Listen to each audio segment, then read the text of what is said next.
Man, quote unquote, is created in the image and likeness of God. And I mean the gender man, not human, right? Theoretically speaking, and I just want to walk you through this slow. And if you think about it, human beings, specifically men, but let's say human beings, if we're created in the image and likeness of God, then we are endowed with God's characteristics, one would say, okay? One could say, right? Um, God had emotions, and God has capabilities, and God can speak life into things. And as human beings, we have, if you are a person who believes in a higher power, whether you say it's God, whether you say it's spirit, whether you say it's universe, whether you say it's nature or intelligence, whatever, right? I'd pick your do your thing, babe. I ain't tripping, all right? And so if we are made in the image and likeness of God, all right, and we think about what it means to be a black man in North America specifically, and I'm not suggesting this is not applicable to black men in the diaspora. I'm just speaking about my area of research because that's what I know to talk about. I've been being with, if it's God's very nature to provide water, air, food, shelter, provision, whatever, right? That's God's nature. Then if we go with a traditional relationship to masculinity, then it's the very nature of a man to provide. If we go with a traditional relationship to biblical principles, okay?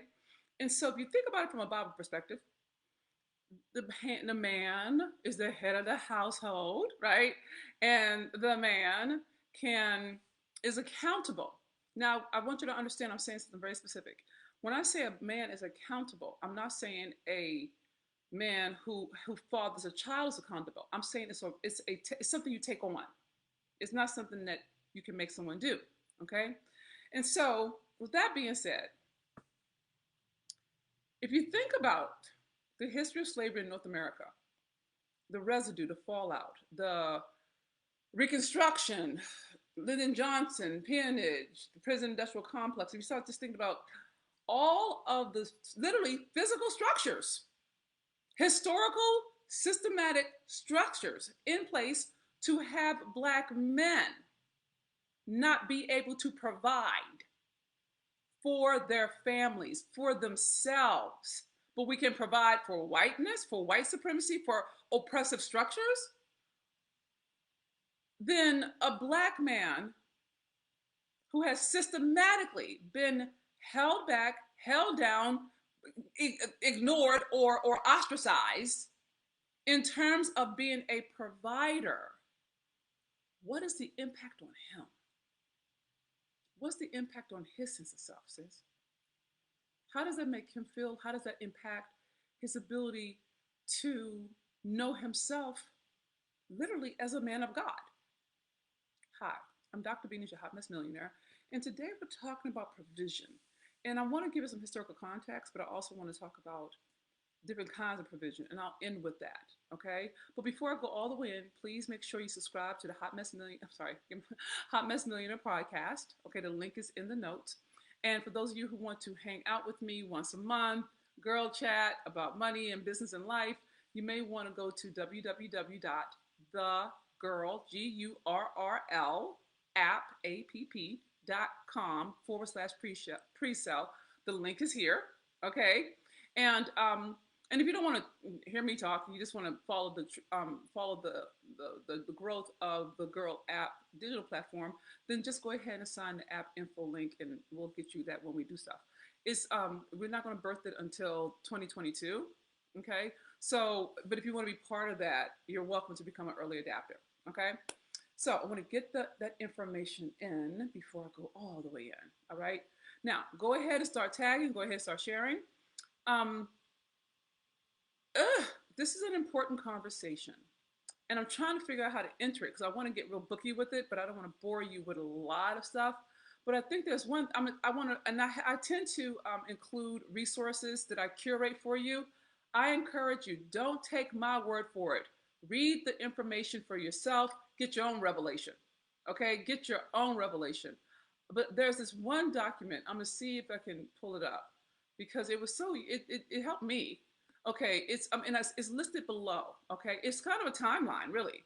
In the article, it says Black History: A History of Permanent White Oppression from 1619 to 2016.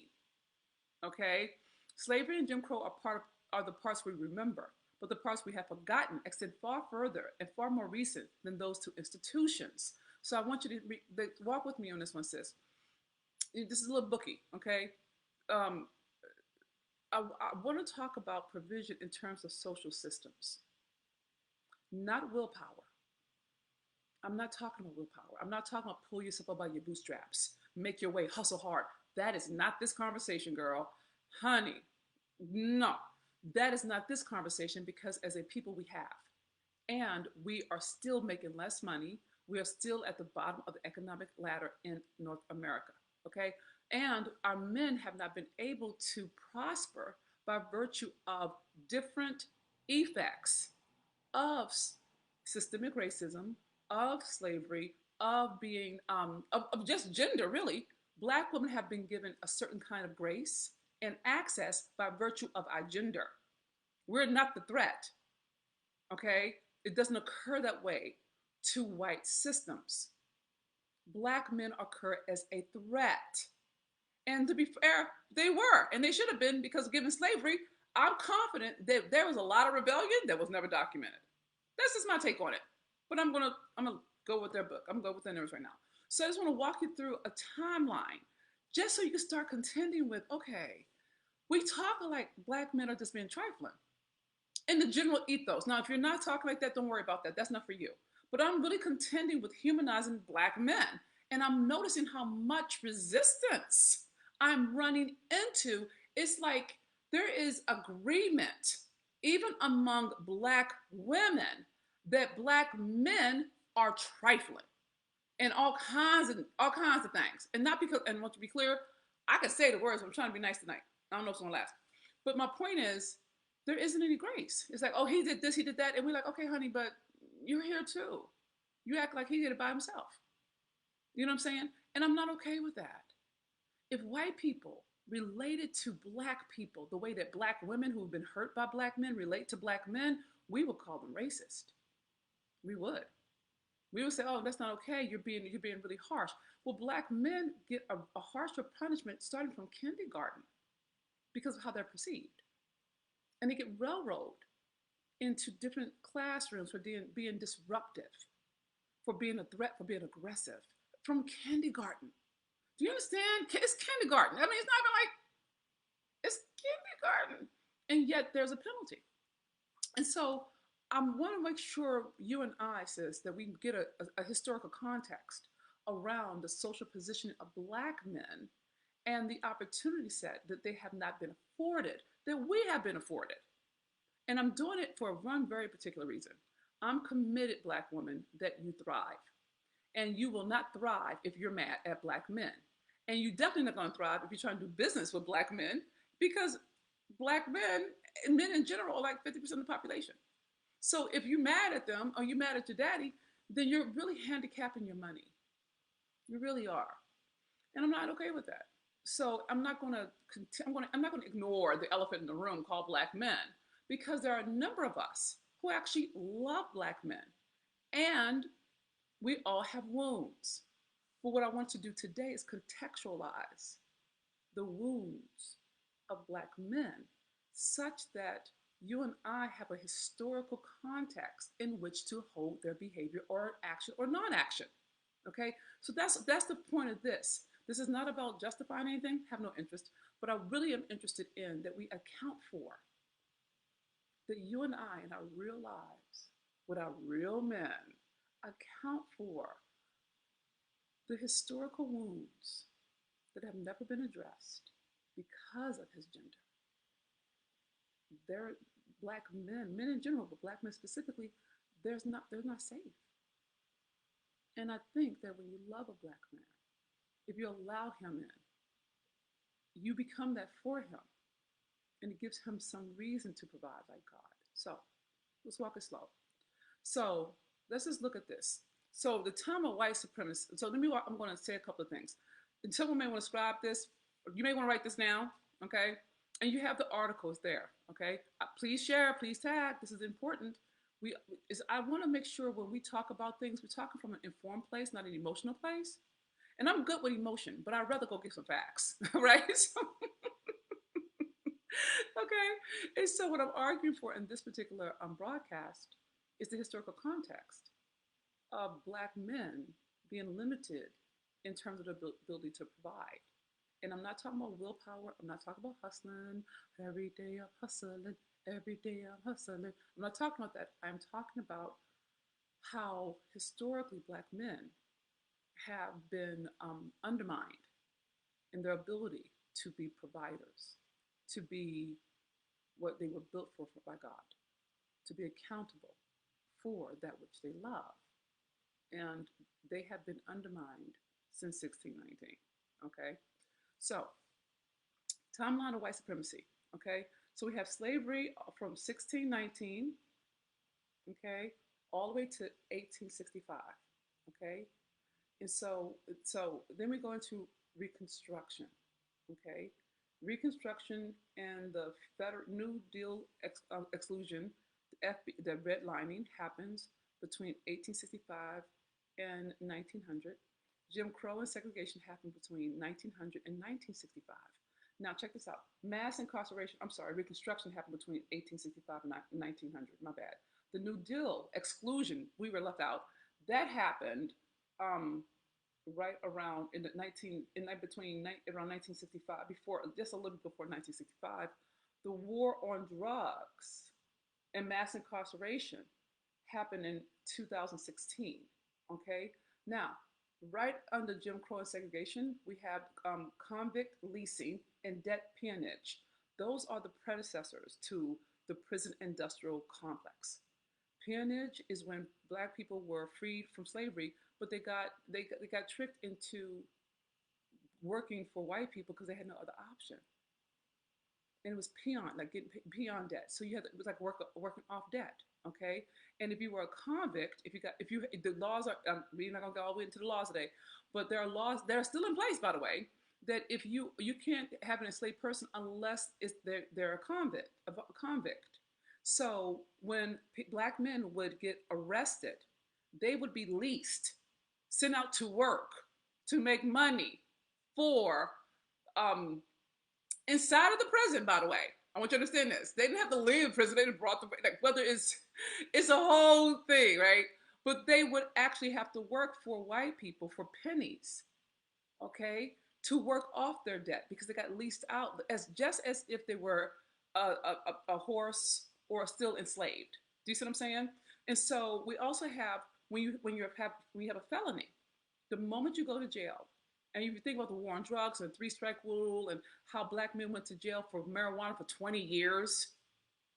I mean, if you just, I just want to put some pieces together. Um, Come on, God, let me fix it. Come on, beings, do not get frustrated. Stay here. So when they once they had that black mark against them, they couldn't get jobs. The moment you have felony on your record, you don't they blackball you from from from from trade work. I'm talking like mason or bricklaying or fireman. I mean, you get blackballed. And Black men, they because they're routed, and here's how it goes. Black boys start getting expelled really early in school.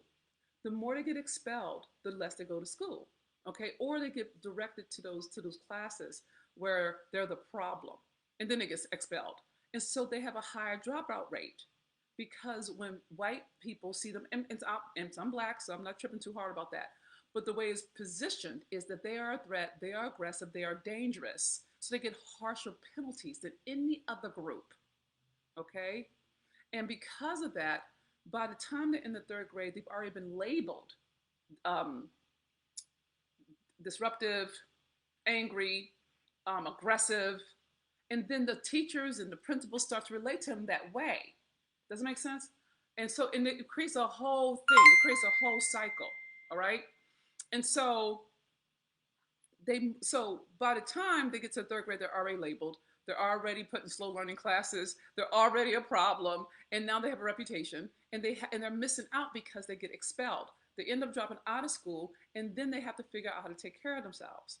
And then let's go the other direction. Let's take the case. They make it to school and they graduate. There aren't any jobs available because they don't have the skill for it. Does it make sense? Or they don't have the money to go to college, or they don't even know about trades that they can get done, that can be done. Okay, so there's things are set up.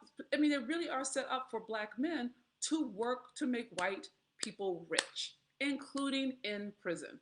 Either they're positioned to slave for white men or white people or systemic or for systems, or they go to jail and they still slave. It's set up like that. And we don't talk about it like it's set up. We talk about it like it's their willpower. Like, oh, well, I made it, they can too. I'm like, sis, they let us go to school because they don't think we could beat them. Quite frankly, I think they thought we were stupid. I have theories. But this, God forgive me for that one. It made me laugh. But what I'm trying to articulate is, imagine being targeted your whole life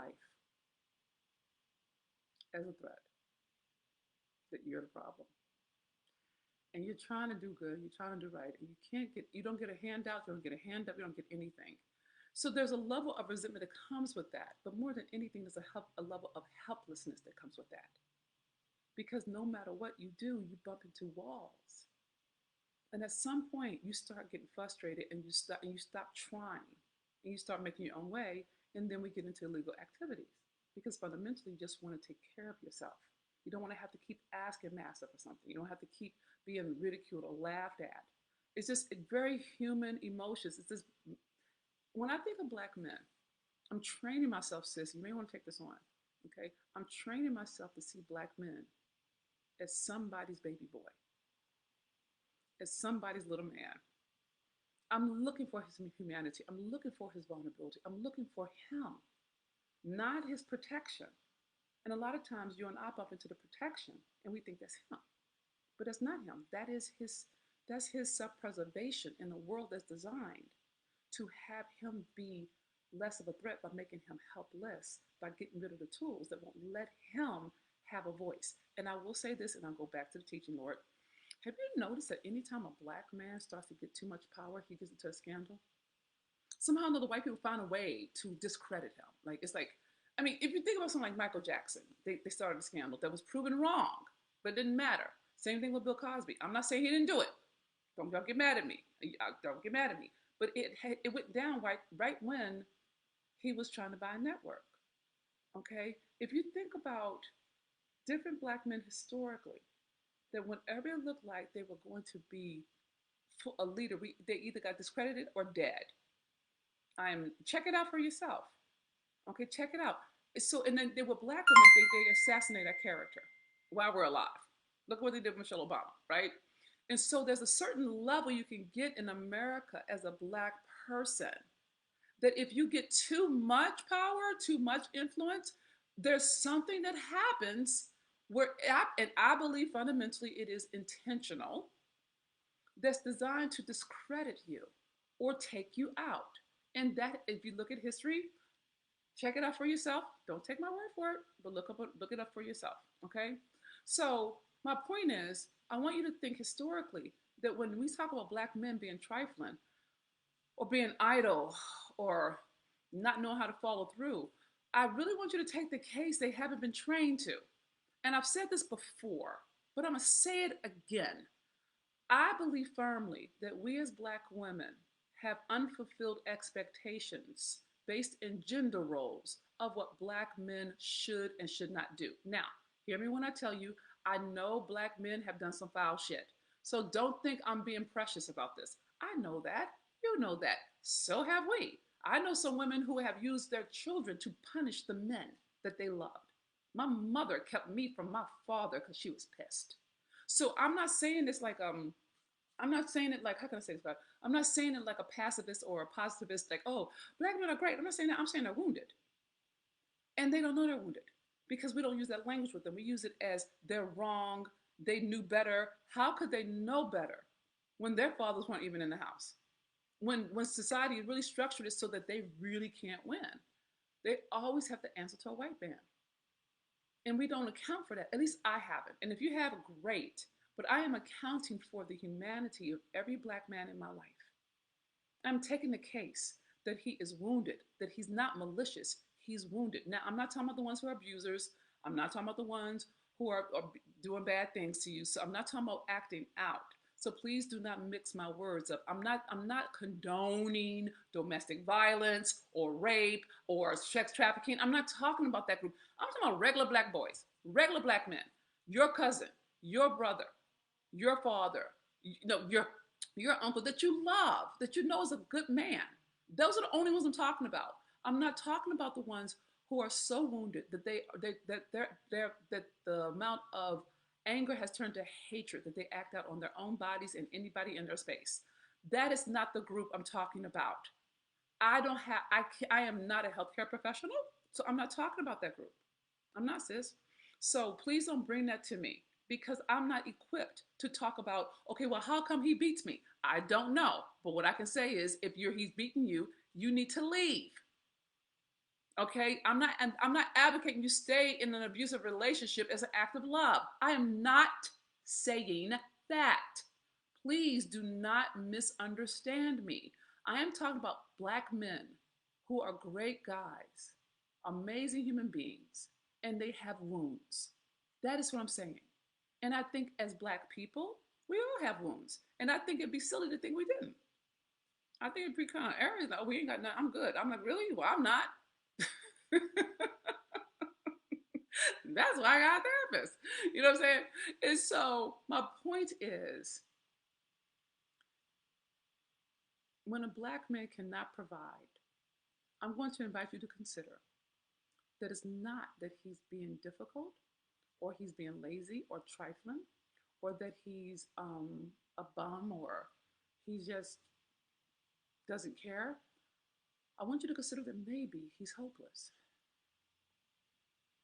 Maybe he's depressed. Maybe he feels like he can't ever win. And whenever he tries, he gets knocked down. I'm inviting you to consider that. I'm not saying it's justification. I'm saying, like, just like if we knew a woman who had been sexually assaulted, we would have a very, very different relationship with her. We would be very, very tender with her. We would say, how you doing? Instead of you should. Does it make sense? Let me hear from you, okay? Let me hear from you. I hope this is making sense, all right? And what I want you to understand is, I believe, I'm going to get to this other part in a moment. I firmly believe that God is smarter than us. I do. And I firmly believe that black men, and I'm saying black men because again, I love my men, but it's my area of study. So for all my allies, please don't feel like I'm leaving out all other races because it's not that. It's just I haven't studied them. So I don't want to speak out of turn. That's me respecting your culture, not me excluding you. I don't want to make I'm saying map on anything that I said that matches, but please don't feel like I'm leaving you out. I don't. My research at Stanford wasn't on it was on black people in slavery. So kind of what I talk about. Okay. But I firmly believe that black men are made in the image and likeness of God and that they want to do for you what God does for us. Now, I'm not suggesting it's the same thing. I'm saying made in the image and likeness. And so, what I am learning in my relationship is I love a black man, and he's a great black man. He's an awesome black man. Did I mention he's great? Did I mention he's amazing? He's amazing. And I'm an independent. We've talked about this. And I have had to learn. I'm learning. I am learning how to allow him to provide for me. Okay? It is not normal for me because I wasn't raised with a father in my house.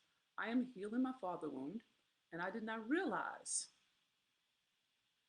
that. Now, this, make a note on this one. So it took me about 25 minutes to get to this whole point. Okay? So here it is. I did not realize, and let me know if this is true for you too, sis.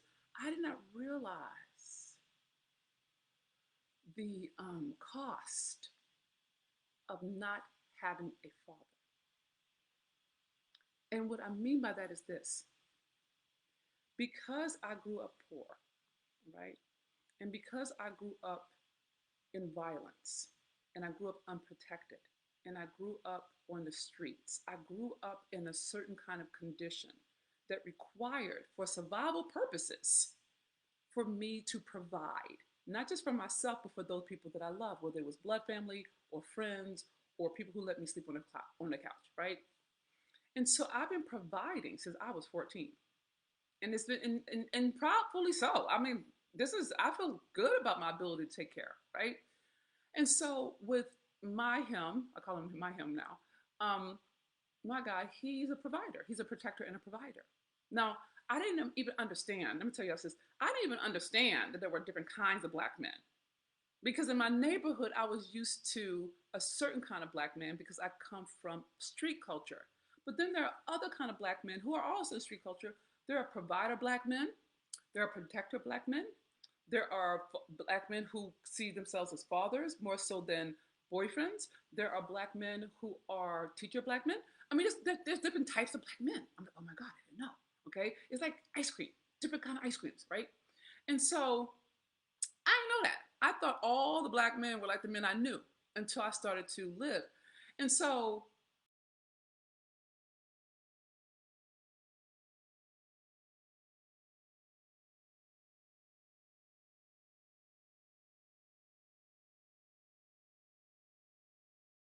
here, sis, like I said, it took me forever to get to this point. I thought that when he was trying to take care of me, he was trying to boss me around. I feel like he was invading my space. I feel like he was talking down to me. I feel like he didn't think I knew how to take care of myself. I really did. And I got offended because I'm like, dude, look, nigga, I done done 5 mil. I don't need rock 'em, sock 'em, right? And so I would fight him. I would resist him, right? And it took a couple of rotations or a lot. And we have our couples therapist and we have our individual therapist. And I finally understood that because I didn't have a father figure, I didn't have the infrastructure to translate his actions. So I want you to check it for yourself. I would like, I'll give you a real good example. There's two I want to give you. One is when he talks in declaratives, he talks in assertions. He's like, we're doing this. This is what's happening. This is how it's going. I'm like, well, you didn't ask me. You just told me. He said, well, because that's what's happening. I'm like, no. You didn't ask me. I'm a partner. I am an equal. I am here with you, buddy. Right? And he's like, okay. And we would get into it because I would be like, no, I should have a voice. And he's very patient. He's a very patient guy. And he's like, okay, all right. So can we do this? I'm like, yeah, I appreciate that you included me, right? But what happens is when he's doing his I'm a man thing, that's what I call it. It sounds to me like he's coming at me. Does it make sense? And I finally understood that what I'm hearing as domination, he's doing as provision. I hope you caught that, sis. It took me a minute. He insisted we go to Costco. I'm like, why would I do this with my life? Why would I go to Costco, right? And I put it off for about 3 or 4 weeks, I think. All right. And he finally said, this is happening, right? And we worked it out, blah, blah, blah. Went to Costco. I'm like, right. And we went to Costco. And I actually started liking Costco. Me and Happy were there doing our thing. And then the fun part of it was like, I got to taste different things, blah, blah, blah, blah, blah, blah, blah. But then I started to be able to put things in the cart.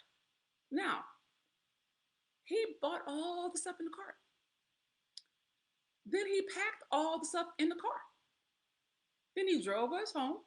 He unpacked all the stuff in the car, got the little trolley thing, took it up, unpacked it in this house, in my spot, right? Came down, gave me my key, parked the car, and sent me upstairs. I did absolutely nothing. Do you know in my entire lifetime, I have never had that? I have never had a man. I've never had that. Do you understand? Because I never had a father. I never had a man who is accountable to me, for me, because he said so. And I finally understood, oh, he's trying to take care of me. He's not trying to take away my power or my independence or my voice. He is literally trying to take care of me, to provide for me. And I'm like, oh, okay. I'm just supposed to sit here? And he's like, yeah, talk to your girlfriend, do something. I got this. And then he cooked dinner. I'm like, so I feel like a little bitch. Like, oh my God, I don't know, right. And so, but I'm learning that because my father wasn't in my life, I don't have any skill. I'm learning skill on how to allow for black men, for him to be a black man, right? And there's another piece of provision. I need you to hear this, ladies. Provision isn't just money. This I may have to do a whole thing around this, but provision isn't just money. He provides for me. He speaks life over me. So I call that prophesizing. He prays for and with me. Like he knows I'm a God girl, so I do my thing, and he's in the space, and we can talk about it, and it makes me feel good. He takes care of me physically. I'm let that just sit there. Let y'all work that out. Um, and he provides for me emotionally. Here's a point. Here's an example. He and I were doing pillow talk, and one of the things I love about my guy is that he's brilliant. He just he's so smart. It makes me happy. And I was asking him like, okay, what are you thinking? What are you feeling? Pillow talk stuff, right? And so, and this, I don't know how his brain just breaks my heart in the best way. I said, what are you thinking? Like, like that. And he said, I'm thinking that I am a man. And I'm always like, how do we always start there? He said, I am a man who is loving his woman and protecting her. And something in me just broke because when I heard him say protection, I started to weep. Sis, here's the thing I need you to understand.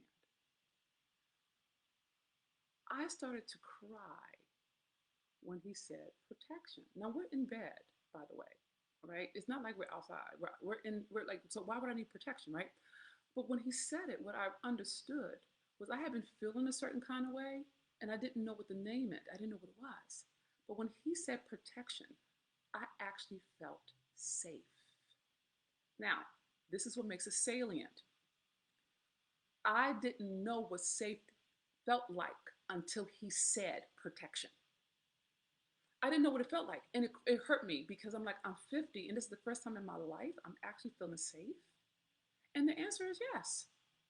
Given the background of violence I've come from, safety is a big deal for me. And so I didn't anticipate that in his provision, he is providing me with a level of certainty, a level of consistency, a level of transparency, a level of vulnerability that has me feel safe with him. That is provision at the level of spirit. That is spiritual provision. So when I say provide like God, I mean he is giving me spiritual comfort. He is feeding me spiritual manna from heaven. Do you understand what I'm saying? Like that's provision. I think a lot of times, sis, you and I, specifically those of us who, are independent, do our thing and have our own and stuff, it's not the regular kind of stuff that we need from our men. And I used to get so mad at him for saying I have everything that you need. I'm like, no, you don't. And I thought it was arrogant. I now realize he wasn't talking about what I was talking about. He was talking about as a man, there are things that he can give and do for me that I didn't know I needed until he did and gave it to me. Do you understand? So that moment of realizing, oh, he's been working on this for 5 months because I've been difficult about like I don't need you, you can die. I have a thing, right? But I'm finally starting to hear, oh, this is what it means to be provided for. And if you don't have a model for that, it can feel as if it's intrusive. And so I'm going to encourage you, sis, to expand what you consider provision. Expand it. Start looking at provision from the way that God provides. God provides certainty. God provides for our needs. God provides protection. God provides the ram in the bush when you don't think God. And if He's made in the image and likeness of God, then He's endowed with the same values that God has, just in flesh form. So I'm taking it on, all right? I'm taking it on. And I'm really taking on, how can I say this, God? There's a level of healing that has to happen to allow yourself to receive money. And now I'm realizing there's a level of healing required to allow yourself to receive the love of a Black man who's willing to do the work to heal with you. The reason why I love my guy is because he's willing to heal with me. He's willing to do the work. He's willing to change. He's willing. And it's not smooth. We get into it a lot. It's better than it was. At least I'm not, walking out every week, but it's gotten a lot better. But what I'm really clear on is there is some spiritual provision that when you're being with a Black man who is healing or healed or well or any combination thereof, he can give you things that you can't give yourself. And I'm not talking about sex. Not that I'm opposed to that. However, I'm going to lay my flesh down for a minute. The harlot in me wants to say things. I'm not going to. But there are things that he gives me that are spiritual. They're emotional, mental, spiritual provisions that empower my power. Does that make sense? So I guess in summary, I'm inviting you to have some grace with Black men and relate to them as their value and their vulnerability. I'm not saying that they're awful. Set your boundaries. I have to speak up to my guy on a regular basis and help him understand what we're not going to do. And we have agreement. We get to tell the truth. We have agreements in our relationship, and we adhere to them. And then if someone breaks them, we clean it up and we go back to the agreements. But what I want you to hear is, history has set him up to have him feel powerless, to have him feel like he has no purpose, he can't do anything, right?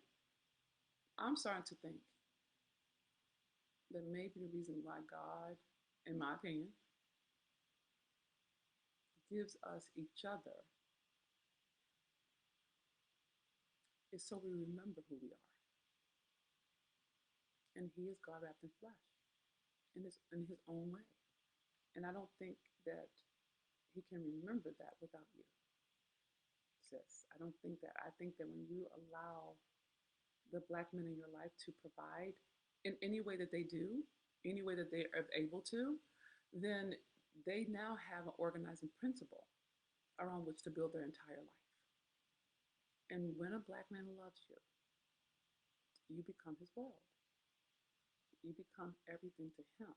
That's how he loves. And I think that's how God loves. So I equate it, not in terms of power, but in terms of character traits.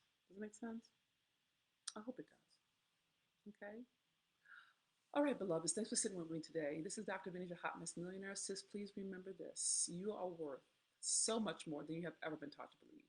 You are God wrapped in flesh. You are the Alpha and the Omega, the beginning and the end, the head and not the tail. You are a lender, not a borrower. You are the righteousness of God. You are the mother of civilization. You are the truth, the way, and the light. When you heal, the world heals. The Dalai Lama said it will be the Western woman that saves the world. I say it will be the healed Black woman who transforms it. And that Black woman is you. And I love you, sis. I love you with my whole heart. Thank you for supporting me. Thank you for pushing my word out. Thank you for sharing. Thank you for commenting. Thank you for walking with me. For all my brothers who cover me, I love you, bros. Thank you so much. Thank you for supporting me. And for all my allies, thank you for amplifying my voice. I thank God that you don't get mad at me for all the shit I say about white people. And you know I'm right, but I love you for being gracious. And I just really appreciate that y'all allow me to be myself. So thank you for your support. And thank you for the stars. Someone's telling me, people send me stars. I'm like, oh my God, thanks, man. It's just thank you for the support. I appreciate you. Okay? So if you're fed by this word, it's like giving word, it's like affirming word, please pay it forward. This is an important conversation that could actually make a difference in your marriage, in your business, with your son, with your father, to really start to humanize our Black men in our community. I'm not worried about them outside. I'm committed that you, sis, are literally emancipated emotionally and economically. And if we can do that with our men, the ones who are ready, the ones who are willing, we can transform the world together. This is Dr. Venus, your hot mess millionaire. I love you, sis. You're worth so much more than you've ever been taught to believe. You are. Please share this broadcast, and I will talk to you soon. Goodbye for now.